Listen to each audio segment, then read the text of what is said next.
ओम।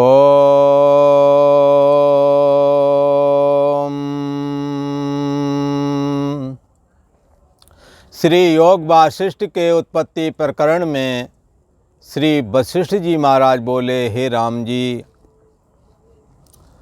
मनुष्य बड़े संसार समुद्र में पड़ा है।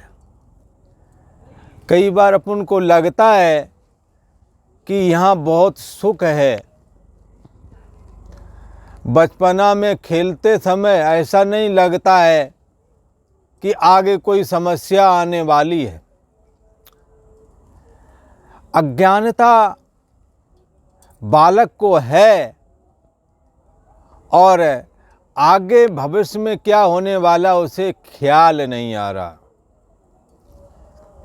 अभी बुद्धि में इतनी प्रौढ़ता नहीं है, इतना विवेक नहीं है कि कुछ सोच सके, परंतु वो बड़ा खुश है, खेलों में व्यस्त है।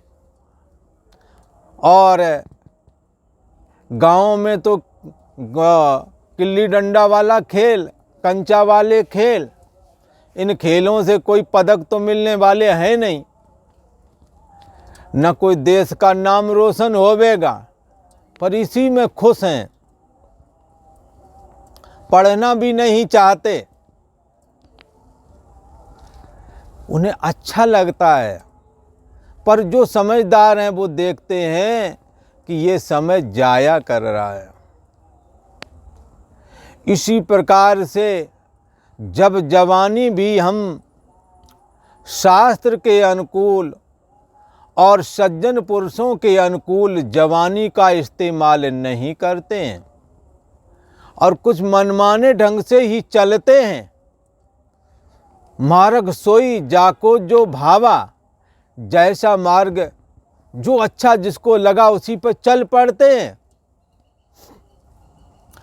तो विद्वानों का कहना है, समझदारों का कहना है कि ये अपना भविष्य चौपट कर रहा है, क्योंकि जो जवानी जीवन का सार है, वही जवानी जीवन को नरक में भी पहुंचा देती है, जीवन को नरकमय बना देती है।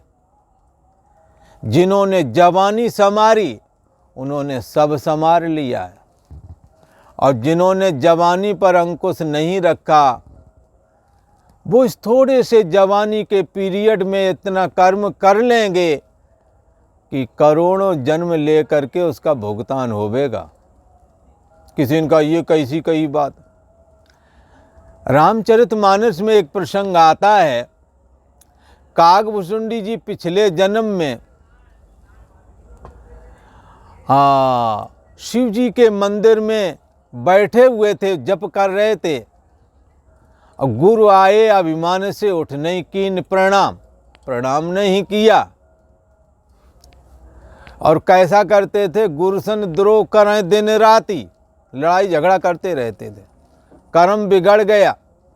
शिव जी ने जब ये देखा तो कुपित हो उठे। हजारों जन्म सांप के लेने पड़े, एक कर्म बिगड़ गया। कौन सा? गुरु आए अभिमान से उठ नहीं कीन प्रणाम। ये जवानी का नशा, धन का नशा, बुद्धि का नशा आपके द्वारा ऐसा करा देंगे कि जिसका भुगतान हजारों जन्मों में भी नहीं होता कई बार। इसलिए कहा, जिस जवानी पर और धन पर और बुद्धिमत्ता पर इतरा करके आप कैसी कैसी स्थिति इन लोगों की हो जाती है। धन मद मत्त परम बाचाला, उग्र बुद्धि और दंभ विशाला। ये लोग जवानी चढ़ती हुई है ही है, कुछ थोड़ा मोड़ा पढ़ लिया, अकल भी आ गई है, पैसा भी कमाने लगे हैं। अब वो क्यों किसी की सुने? सज्जन जो माता पिता हैं उनके सामने वो काम करेंगे। उन्हें लगता है मैं कहाँ मुंह छिपाऊं, कहाँ जाऊं, घर तो यहीं हमें रहना पड़ेगा, इनका नंगा नाच कहाँ तक देखूं। उन्हें अच्छा लगता है, पर बुजुर्ग जानते हैं इनका भविष्य अंधकारमय है। ये संसार समुद्र जो है ये बड़ा मनुष्य इस बड़े संसार समुद्र में पड़ा है जो शास्त्र के अनुसार अपने बड़े बुजुर्ग माता पिता आदि समझदारों के अनुसार नहीं आचरण करते, वो जवानी का दुरुपयोग करके अनर्गल इसका इस्तेमाल करते हैं और जिससे कर्म बिगाड़ लेने की वजह से असमय में ही बुढ़ापा का भी शिकार हो जाते हैं। ये जीव संसार समुद्र में पड़ा है, पर इसे ये बात पता नहीं कि आपको काम भ्रमित करा रहा है। बचपने में खेल ने भ्रमित कराया, जवानी में स्त्री पुरुष के माध्यम से काम ने भ्रमित कराया और क्रोध ने भ्रमित कराया, लोभ ने भ्रमित कराया। इन तीन दोषों के अधीन होकर के जो कर्म जो विषय भोग किए, वृद्धावस्था में इनके संस्कार ही तृष्णा रूप में आकर के और छाती जलाने लगे। इसलिए वशिष्ठ जी महाराज कहते हैं, हे राम जी, ये इसके साथ घटित हो रहा है, परंतु अज्ञानता मूढ़ता होने की वजह से इन्हें ये पता ही नहीं। सबसे भले जे मूढ़ जिन्हें न व्यापे जगत गति, ये जगत गति इनको व्याप्ति नहीं है। मेहनत करके आए, खा लिया, आहार निद्रा भय मैथुनम चा, भोजन कर लिया, मैथुन सुख ले लिया, सो गए, आगे का आता ही पता नहीं है। भगवान वशिष्ठ जी महाराज कहते हैं श्री राम प्रभु से कि हे राम जी, मनुष्य बड़े संसार समुद्र में पड़ा है और बचपना जवानी में जो इसने शब्द स्पर्श रूप रस गंध आदि का सेवन किया है, मान अपमान का जो सेवन किया है, उससे इसके अंदर तृष्णा बन गई है। और ये कैसा है संसार समुद्र? श्री वशिष्ठ जी महाराज कहते हैं, राम जी, तृष्णा रूपी सिवार ने इसे घेर रखा। ऐसा कौन है को अस जाय न व्यापी माया, नहीं को अस जन्मा जगमाई, प्रभुता पाए काहे मद नाई। किसको घमंड नहीं हुआ इस संसार में? ये तृष्णा ने किसको नहीं घेरा?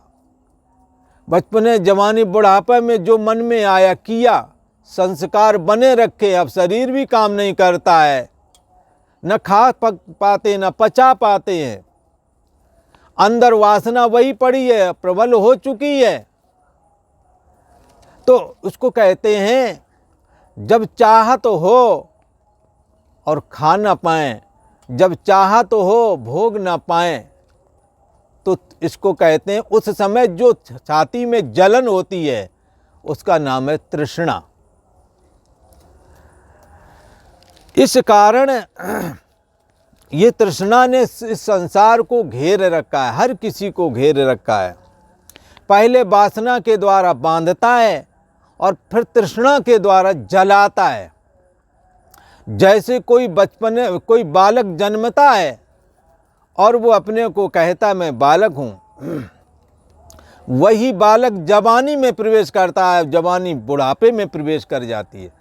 ऐसे ही जब बचपना और जवानी में जो वासनाएं बनाई हैं, जो पद पदार्थ भोगे हैं, उनके संस्कार बने हैं, वही बाद में तृष्णा का रूप लेकर के तृष्णा सापिन के ही नहीं जा रहा। इस तृष्णा रूपी सापिन ने किसको नहीं जलाया, किसको ये माया नहीं व्यापी है। वशिष्ठ जी महाराज कहते हैं इस तृष्णा के कारण ये जीव अधहा चला जाता है, अधहा गमन हो जाता है। अर्थात मनुष्य शरीर जो प्राप्त किया है, इस शरीर में भी ना रह सके, काम ऐसे कर लिए कि जानवर शरीर में चले गए। किसी ने कहा कैसी ऐसी कैसे हो जाएगा, ये तो नेचुरल है, ये तो फला ढिमका, बहुत सारे लोग तर्क देने वाले हैं। पर एक पौराणिक दृष्टांत से इस बात को कहते हैं। देवर्षि नारद जी एक जगह कहीं नहा रहे थे, और कुबेर के जो 2 पुत्र हैं नल और कुबर, वो अपनी अप्सराओं के साथ क्रीड़ा विलास करते हुए नारद जी के पैर डुबकी लगाई पानी में, और डुबकी लगा के अंदर से नारद जी का पैर पकड़ के खींच रहे। तो क्या है, एक ऋषि ब्रह्मर्षि जो ब्रह्मचर्य व्रत में स्थित है, जिसमें वेदों का निवास है, जो तपह कर्म का भंडार है, जो साक्षात परमात्मा श्री हरि विष्णु के अवतार भी हैं, उन महान ऋषिश्वर नारद जी के चरण अंदर डुबकी लगा कर खींच रहा है एक बदतमीज आवारा लड़कों की तरह। कौन? देवताओं के लोग थे। नारद जी ने कहा, अरे नलकुबर, तुम कुबेर के पुत्र हो, और कुबेर इंद्र के वित्त मंत्री हैं। उनके इतने बड़े पिता के, तुम्हारे पिता इतने बड़े, तुम ऐसे गंदे कर्म करते हो जो जानवर भी नहीं ऐसा कर सकता है। तुमने क्रीड़ा विलास करने करो जाकर, हम कोई रोकते तो है नहीं, पर तुम हमारे को इस तरह अपमानित क्यों करते हो? सभी के सम्मुख उन्होंने कहा, तुम देवता भी होने काबिल नहीं हो, और तुम मनुष्य भी रहने काबिल नहीं, तुम पेड़ बन जाओ। नलकुबर नाम के ये दोनों ही भाई यमलार्जुन करके जो पेड़ बन गए थे, जिन्हें भगवान श्री कृष्ण ने उखल लीला करके उनको उखाड़ दिया था। तो आप देखें, अपने से श्रेष्ठ आचार्यों का, गुरुओं का अपमान करना कितना महंगा पड़ता है।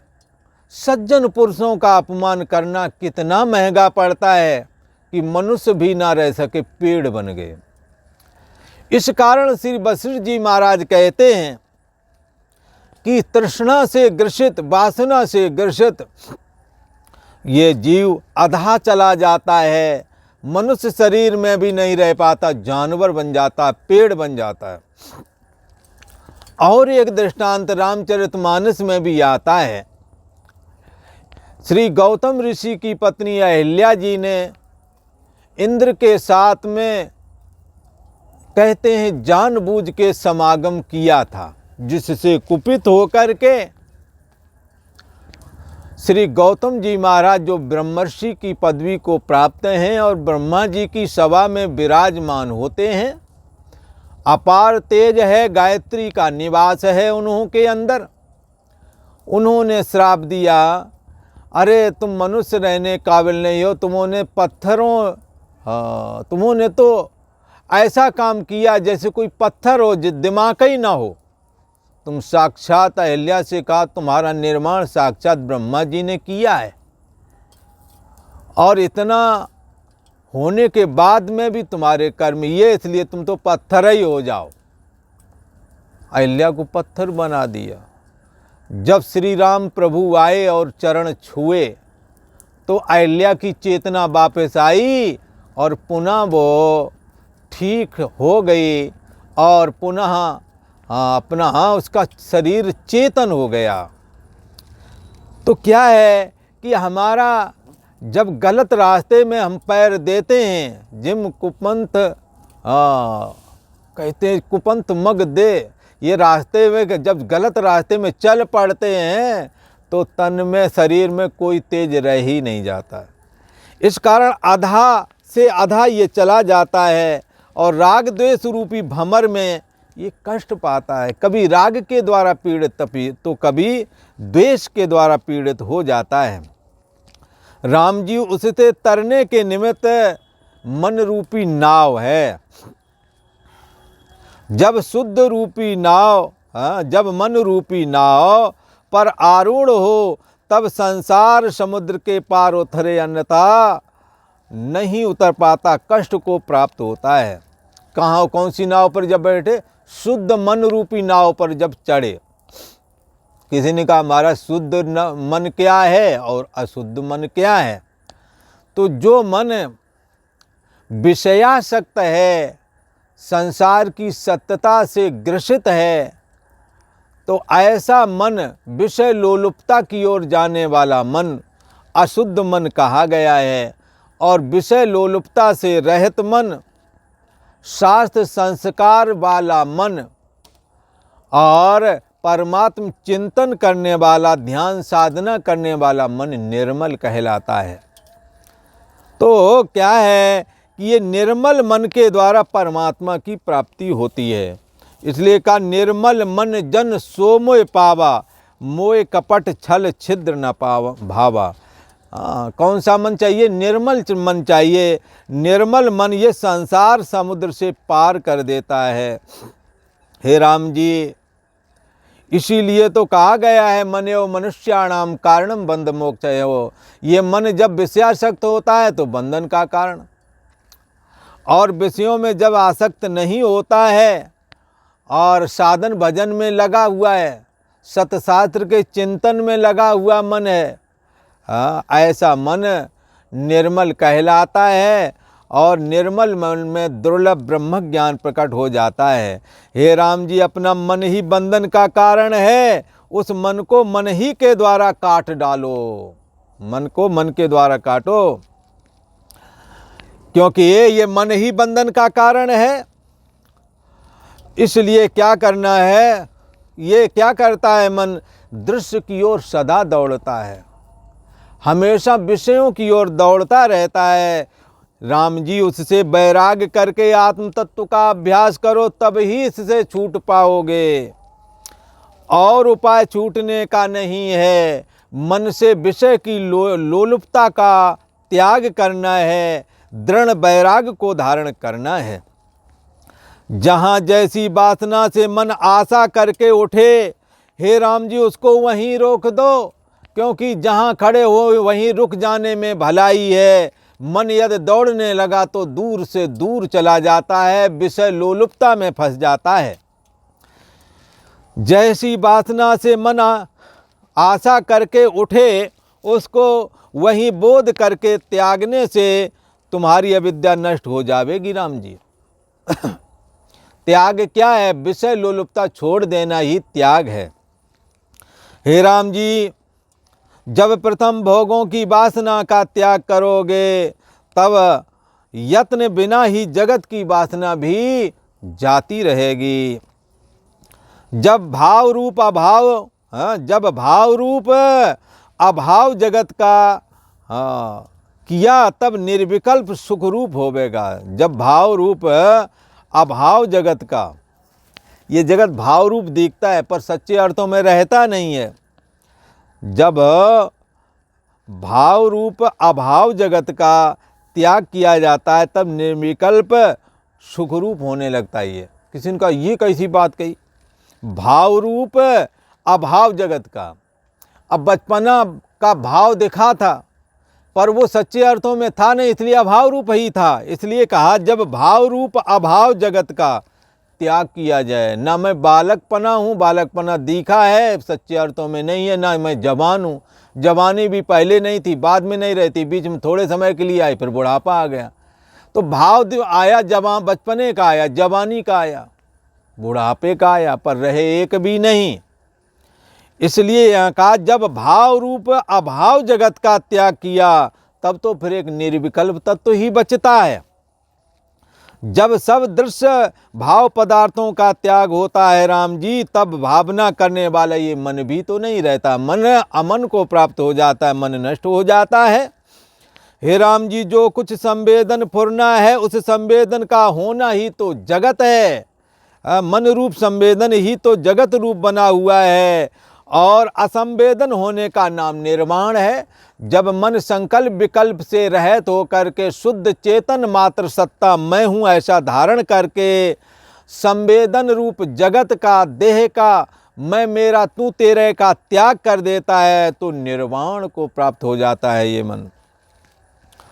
संवेदन होने से राम जी दुख है, इसलिए प्रयत्न करके संवेदन का अभाव करना चाहिए, यही कर्तव्य है। जब भावना की अभावना हो राम जी, तभी कल्याण होता है। ये जगत की जो भावना है, इसका त्याग करके जगत की अभावना करना चाहिए, तभी कल्याण होता है। जो कुछ भाव अभाव पदार्थों का राग द्वेष मन के अंदर उठता है वह मन की अज्ञानता के कारण होता है। पर वे जितने भी पदार्थ देखे जाते हैं, सुने जाते हैं, वे पदार्थ मृग तृष्णा के जल की तरह मिथ्या हैं, ऐसा समझना चाहिए। इससे राम जी इनकी आस्था का त्याग कर दो। ये सब अवस्तु रूप हैं, वस्तु रूप तो आत्मा है। शरीर मन इंद्रिय देह जगत आदि अवस्तु रूप हैं। ये जन्म से पहले थे नहीं थे, मरण के बाद में नहीं रहते, वर्तमान में भी प्रतिक्षण बदल रहे हैं, परंतु इनका बदलाव भी तो हमारे द्वारा जाना जाता है। जैसे बचपने का बदलाव जाना, जवानी आ गई, जवानी भी गई जाने को, और बुढ़ापा के आने को भी मेरे द्वारा जाना गया। को देवा, ये कौन सा देव है जो जानने वाला है? सो प्रभु, ये परमात्मा है, वो और नहीं, कोई दूसरा नहीं, वो तुम्हारी ही सत्ता है, तुम्हारी असली में वही है। इसलिए इनकी आस्था का त्याग करो। किसका? धन पुत्र स्त्री आदि जो वस्तु अवस्तु रूप हैं, इनका त्याग करो। ये सब अवस्तु रूप हैं, और तुम्हारा स्वरूप जो शुद्ध सच्चिदानंद ब्रह्म चैतन्य सत्ता, जो तुम्हारा स्वरूप है, ये तो हमेशा अपने आप में स्थित है और नित्य तृप्त है। सोहम अस्मि, वो मैं ही हूँ, ऐसा करके दृढ़ अभ्यास करना चाहिए। इति श्री योग वशिष्ठ उत्पत्ति प्रकरण शुक उपदेश वर्णन नाम सप्ताशीततमः सर्गा। और आज इतना ही। ओम शांति।